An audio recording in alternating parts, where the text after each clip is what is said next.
Magandang ang boses ng damdamin, tulong at kalingap ang laging unahin. Ha? Ano? Sino nag-aantay? Nag-aantay daw. Sino nag-aantay sa akin? Ay, nag-aantay sa iyo.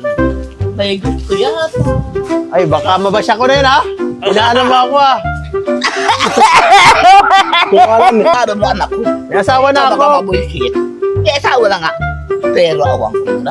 Ah, may nabisita pala dito. Inaantay ka ng biyernes na kapirito. Sabihin mo, wag sila magparata dito. May asawa na ako. Ito, Sabi ano, ko, baka anak gagalitan ako ng nanay. Ako. Kasunod na vlog. Yung suso, anak ko ay para ng babuo ng yug. Baka, ano, Hindi ka iibigin mo. ano tayo? Binisita ka po. Magulang ng asawa niya Oo. yan. Magulang yung asawa ko, kausapin mo kasi nagtatampo ay. Nagtatampo ka. Kung nga sa IG pinagsasama yung iyong anak, asawa ko. Kaya ako narulungkot.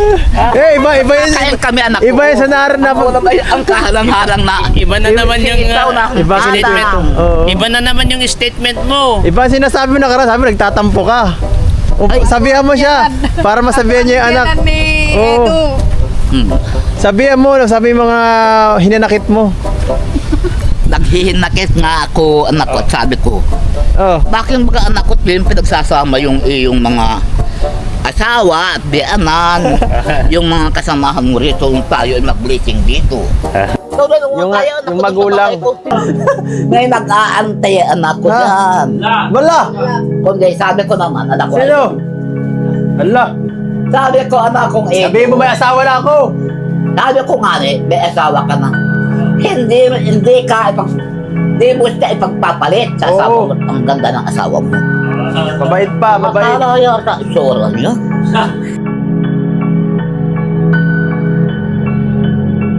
Buwabang anak kong ilo. Hindi ako makakuha ng anak kong pangit. Lagi na. Ilang gabi ngayon naantay. Ha? At huwag kang matantay doon. Sino po? Ala. At tayong suso. Hanapin tayo sa susunod na vlog. Yung suso, anak ko ay para ng babuo ng yug. Baka ano yan? Hindi ka iibigin mo. Ano tayo yan? At ang ganda ng asawa mo.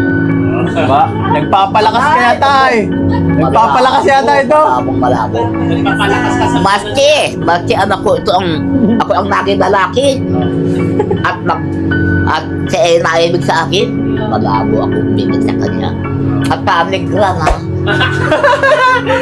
Ang suso parang sabog. Naglalampas siya ng mga ninita ganito. Hindi ako anak ko gayon. Ako, naging dalaga rin ako. Ang suso ko ay malaki-lakilaang sa kapaan. Bakit sa lahat yung nakita mo, suso ka?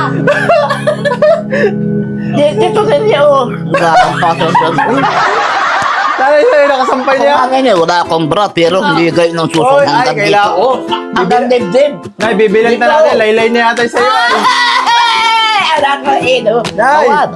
Bibilang ka namin yung Hindi bra. kayo iibig. Guwapang anak ko.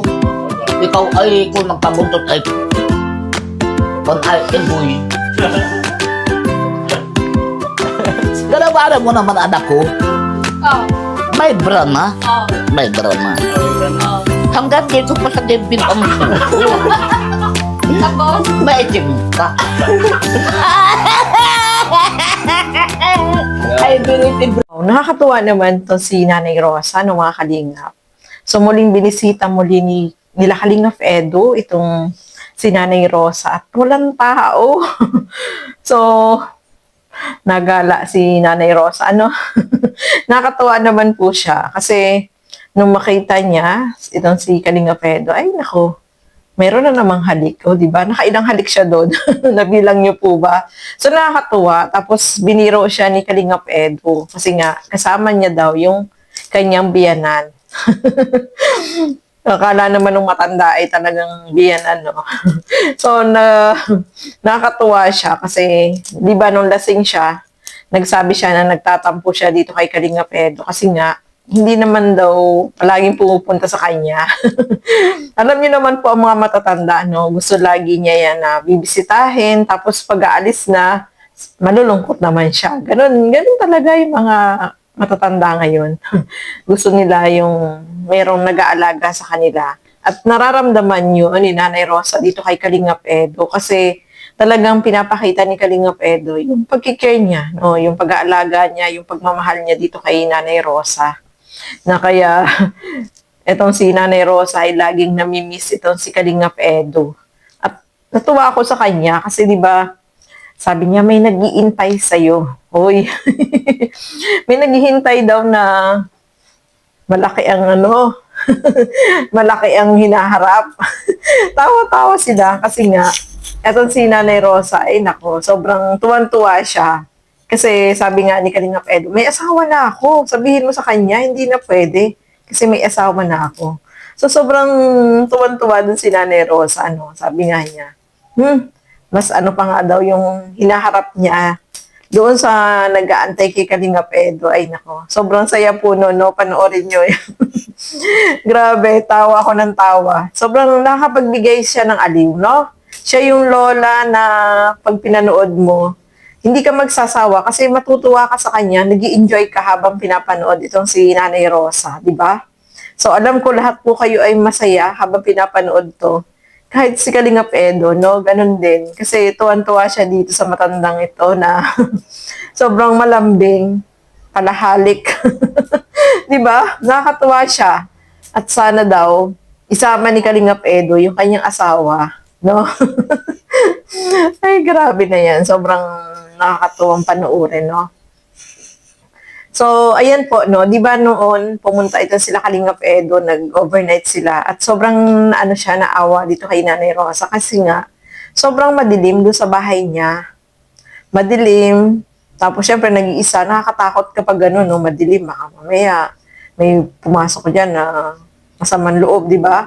So, nakakatakot din po. So, ang balak ni Kalingap Edo is ipaayos yung bubong, tapos sunod na yung, hindi natin alam kung pakakabitan ba siya ng ilaw. Siguro ilaw na lang, no? Siguro mas maganda kung mahaba man, malayo man yung lagyan na lang ng ng poste para makaabot hanggang doon yung ng ilaw. Kasi sobrang mahaba daw po kasi malayo. Kasi mas okay na yun. Kasi diyan sa daet, kapag solar naman yung gagamitin ni Nanay Rosa, mabilis siyang mamatay. Hindi siya nagtatagal. So, si Nanay Rosa is wala siyang ilaw talaga sa gabi. Kaya, delikado rin. So, mas maganda, kahit isang ilaw o dalawang ilaw, meron siya para maliwanag naman. Hindi nakakatakot. Nakakatakot po kaya kasi yung dilim, di ba? So, sana magkaroon din siya ng ilaw, no? Yung sa kuryente. Kasi pag solar, hindi siya nagtatagal kasi palaulan po dyan sa sa daet, mga kalingap. So, ayan po, no, nag-enjoy tayo at nakakatuwa kasi mayroong mga supporters, sponsor na kasama si Kalingap Edo na bumisita din dito kay Nanay Rosa. Mga kalingap, alam ko nag-enjoy din po kayo. Kahit ako nag-enjoy na panoorin. No? Panoorin niyo po ng buo yung vlog ni Kalingap Edo. Siyempre, yun sa mga nagmamarathon, ayan, maraming salamat po sa inyo. So, ayan po, no. Hanggang dito na lamang. Maraming salamat sa inyong walang sawang panonood at pagsuporta dito sa aking mga ginagawang reaction video. Siyempre, suportahan po natin Bal Santos Matubang, Kalingap Rob at Edna Vlogs. At siyempre, Kalingap Edo, support po natin. At ang inyong lingkod, Gandang Emmy. Sa mga hindi pa po nakapag-subscribe, please subscribe and please hit the notification bell para lagi po kayong updated sa aking mga ina-upload na mga reaction video. So hanggang dito na lamang po muna. Bye-bye and God bless sa atin lahat. Gandang Emi, ang boses ng damdamin. Tulong at kalingap ang laging uunahin. Hindi lang nod, hindi lang komento. May pusong handang umunawa sa bawat kwento. Sa luha ng ngiti, may saysay